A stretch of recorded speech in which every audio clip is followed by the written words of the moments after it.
নিজেদের কাজকে সব ধরনের প্রশ্নের ঊর্ধ্বে রাখতে চান ডক্টর ইউনূসের ক্যাবিনেট, করতে চান আইন দিয়ে। ডক্টর ইউনূসের সরকার যা যা করেছেন এবং সামনে যা যা করবেন সব কাজকে প্রশ্নের ঊর্ধ্বে রাখতে চূড়ান্ত করা হচ্ছে আইনি কাঠামো। জারি হবে অন্তর্বর্তী সরকার অধ্যাদেশ 2024, যেখানে এমন কিছু বিধান রাখা হচ্ছে যেগুলো শুধু অসাংবিধানিকই নয়, সংকুচিত করবে মৌলিক মানবাধিকারকেও। এমন অধ্যাদেশের নজির অতীতের অন্তর্বর্তী বা তত্ত্বাবধায়ক সরকারগুলোর আমলেও খুঁজে পাওয়া যাবে না। অধ্যাদেশটি জারি হলে যতদিন ইচ্ছে ততদিন ক্ষমতায় থাকতেও পারবেন ডক্টর ইউনূস ও তার ক্যাবিনেট। চলুন যাওয়া যাক বিশ্লেষণে।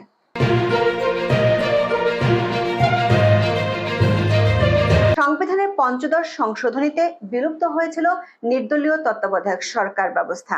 এমনিতেই ছিল না অন্তর্বর্তী সরকারের কোনো বিধান। সে কারণে 5ই আগস্ট আওয়ামী লীগ সরকারের পতনের পর জটিলতায় পড়েছিলেন রাষ্ট্রপতি। সহায় হয় সংবিধানের 106 অনুচ্ছেদ। মতামত নেন উচ্চ আদালতের আপিল বিভাগের। আইনে বাধা সরিয়ে দেয় সেই মতামত রাষ্ট্রপতির শপথ পড়ান ডক্টর ইউনূসের উপদেষ্টা পরিষদকে। তখন সংবিধানে বিধান নেই এমন প্রশ্ন কেউ তুলেননি, কারণ আপিল বিভাগের মতামতের ভিত্তিতে সরকার গঠিত হয়েছিল। তবে ডক্টর ইউনূসের সরকার এতে সন্তুষ্ট নন। তারা ফুল প্রুফ নিশ্চয়তা চান এমন নিশ্চয়তা যাতে নিজেদের কাজের জন্য ভবিষ্যতে কোনো দিন আইনের মুখোমুখি দাঁড়াতে না হয় আদালতের কাঠগড়ায়। কতদিন থাকবেন সে প্রশ্নের কৈফিয়ত যেন কাউকে দিতে না হয়, সেজন্য প্রণয়ন করতে চান অন্তর্বর্তী সরকার অধ্যাদেশ 2024। এরই মধ্যে 19 সেপ্টেম্বর এই অধ্যাদেশের চূড়ান্ত অনুমোদন দিয়েছে উপদেষ্টা পরিষদ। কি থাকছে সে অধ্যাদেশে? থাকছে এমন বিধান যাতে অন্তর্বর্তী সরকারের বৈধতা নিয়ে আদালতে প্রশ্ন তোলা যাবে না। পরবর্তী নির্বাচনের পর নতুন প্রধানমন্ত্রী দায়িত্ব নেওয়ার দিন পর্যন্ত থাকবে সরকারের মেয়াদ। আগের মতো আগের তত্ত্বাবধায়ক সরকারগুলোর মতোই থাকছে প্রধান উপদেষ্টা ও উপদেষ্টাদের পদমর্যাদা। সংবিধানে মন্ত্রীদের জন্য যেমন বিধান আছে, তার আলোকে উপদেষ্টা পরিষদে নিয়োগ পাবেন না 25 বছরের কম বয়সীরা। জরুরি অবস্থা ঘোষণা করতে হলে প্রধান উপদেষ্টার পরামর্শ লাগবে। কেন এমন বিধানের কথা ভাবছে সেই প্রশ্নের উত্তর এরই মধ্যে দিয়েছি। এখন চলুন দেখি আরো 4টি বিষয়। 1. এমন বিধান রেখে কোনো অধ্যাদেশ অন্তর্বর্তী সরকার করতে পারে কিনা, অর্থাৎ যে সংবিধানের অধীনে তারা শপথ নিয়েছেন সে সংবিধান অনুযায়ী উপদেষ্টা পরিষদ এমনটি করতে পারেন কিনা। 2. অতীতের তত্ত্বাবধায়ক সরকারের কিছু বিধান নতুন অধ্যাদেশে রাখলেও সেসব সরকার এমন অধ্যাদেশ কি জারি করেছিল বা করতে পেরেছিল। 3. এই অধ্যাদেশ চালু হলে কি ইউনূস সরকার আজীবন ক্ষমতায় থাকার লাইসেন্স পাবেন। 4. এমন অধ্যাদেশ জারি হলে তার পরিণতি কি হতে পারে।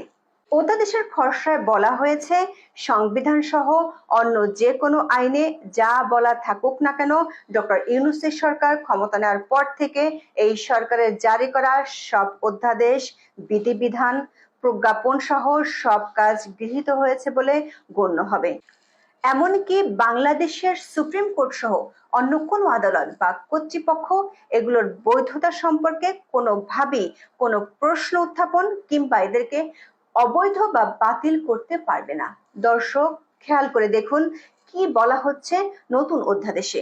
বলা হচ্ছে, সংবিধান সহ অন্য যে কোনো আইনে যা বলা থাকুক না কেন, অর্থাৎ ডক্টর ইউনূসের সরকারের সব কাজ সংবিধানের ঊর্ধ্বে।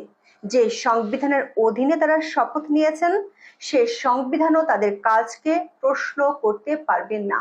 অথচ বাংলাদেশের বর্তমান সংবিধানের 7-2 অনুচ্ছেদে স্পষ্টভাবে বলা আছে, সংবিধান প্রজাতন্ত্রের সর্বোচ্চ আইন এবং অন্য কোনো আইন যদি এই সংবিধানের সাথে অসামঞ্জস্যপূর্ণ হয় তাহলে সেই আইনের যতখানি অসামঞ্জস্যপূর্ণ ততখানি বাতিল হবে। অর্থাৎ সংবিধানকে ছোট করতে পারে এমন কোনো আইন বা অধ্যাদেশ কোনো সরকার করতে পারে না। কিন্তু আমরা দেখছি অন্তর্বর্তী সরকারের নতুন অধ্যাদেশে তাদের কাজ নিয়ে সংবিধানও প্রশ্ন করতে পারবে না। যে সংবিধানের অধীনে বর্তমান উপদেষ্টা পরিষদ শপথ নিল, যে সংবিধানের অধীনে কাজ করছে, সেই সংবিধান অনুযায়ী তারা এমন কোন ধরনের অধ্যাদেশ জারি করতে পারবে না। এর জন্য জানা দরকার সংবিধানের 93 অনুচ্ছেদ। এই অনুচ্ছেদ অনুযায়ী অধ্যাদেশ জারি করার একমাত্র এখতিয়ার রাষ্ট্রপতির। তবে সেখানেও কিছু যদি ও কিন্তু আছে। স্পষ্ট বলা আছে এমন কোনো বিধান করা যাবে না যা সংবিধানের সাথে সাংঘর্ষিক, এমনকি সংবিধানের কোনো বিধান বদল বা রদ করা যাবে না। বাংলাদেশের রাজনৈতিক ইতিহাসে সংবিধান বলবৎ রেখে এমন ধরনের বিধান করার কোনো নজির নেই। সামরিক প্রশাসক আইন জারি করে অতীতে এমনটা হয়েছিল।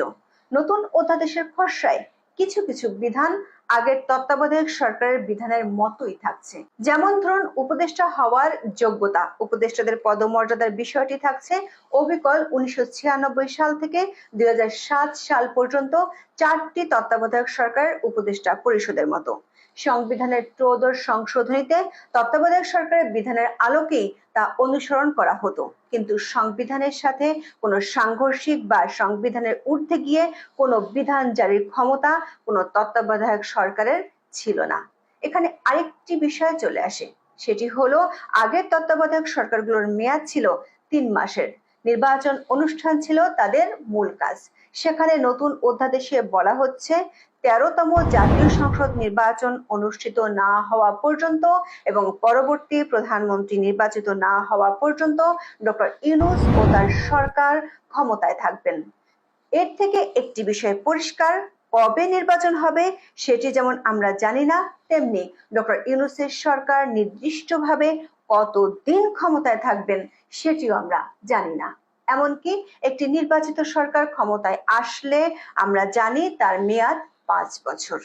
এর একদিনেরও বেশি তার ক্ষমতায় থাকার উপায় নেই। সেখানে আগামী নির্বাচনের মতো ডক্টর ইউনূসের মেয়াদকাল অনির্দিষ্ট। অনেকেই বলতে পারেন ফখরুদ্দিন আহমেদের তত্ত্বাবধায়ক সরকার তাহলে কিভাবে 2 বছর ক্ষমতায় ছিল? সেটি হয়েছিল সংবিধানের 106 অনুচ্ছেদ অনুযায়ী আদালতের মতামতের ভিত্তিতে। ডক্টর ইউনূসের সরকারের নতুন এই অধ্যাদেশ জারি হলে এর পরিণতি হবে ভয়াবহ, কারণ এই অধ্যাদেশ ডক্টর ইউনূস ও তার ক্যাবিনেটকে একনায়কতন্ত্রের চেয়ে বেশি ক্ষমতা দিবে। এই উপদেষ্টা পরিষদ যখন যা করবে তার সবকিছুর ঊর্ধ্বে। 7 খুন মাপ পেয়ে যাবেন তারা। এমনকি অতীতের একনায়কেরাও সাংবিধানিক প্রাধান্যকে মেনে চলতেন, কিন্তু ডক্টর ইউনূসের সরকার তার চেয়ে ঊর্ধ্বে। বর্তমান উপদেষ্টা পরিষদ যদি সংবিধানের মৌলিক মানবাধিকারের অনুচ্ছেদগুলো লঙ্ঘন করেন তখন কারো কিছু বলার থাকবে না। সংবিধানের 31 অনুচ্ছেদ অনুযায়ী সরকারের কোনো কর্মকাণ্ডে কারো নাগরিক অধিকার ক্ষুণ্ণ হলে তিনি আদালতে যেতে পারেন, কিন্তু নতুন অন্তর্বর্তী সরকার অধ্যাদেশ জারি হলে সরকারের কর্মকাণ্ড নিয়ে প্রশ্ন তোলা যাবে না।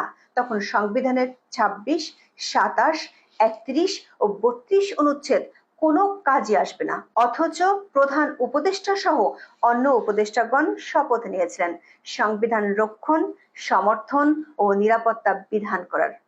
কিন্তু এই অধ্যাদেশ জারির মধ্য দিয়ে তাদের শপথ ভঙ্গ এবং সংবিধান লঙ্ঘনের শামিল হবে। সংবিধানের 141 অনুচ্ছেদ অনুযায়ী জরুরি অবস্থা জারি করতে হলে রাষ্ট্রপতির সাথে প্রধানমন্ত্রীর প্রতি স্বাক্ষর লাগে। ডক্টর ইউনূস সেই ক্ষমতাও চান।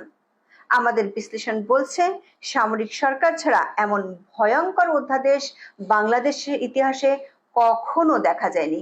সবচেয়ে বড় প্রশ্ন হচ্ছে এই অধ্যাদেশ জারির মধ্য দিয়ে দেশের বেসামরিক ও অনির্বাচিত কোনো সরকার কি এভাবে তাদের সব ধরনের কর্মকাণ্ডের আইনি দায়মুক্তি আগাম নিশ্চিত করতে পারে? এই অধ্যাদেশ কি তবে সংবিধান সহ সব ধরনের আইনের ঊর্ধ্বে থাকবে? আরো প্রশ্ন হচ্ছে, এটা কি ঐশ্বরিক কোনো ক্ষমতা লাভের চেষ্টা? আজ এ পর্যন্ত। সবাই ভালো থাকুন, সুস্থ থাকুন, নিরাপদে থাকুন। দেখা হবে আগামী পর্বে।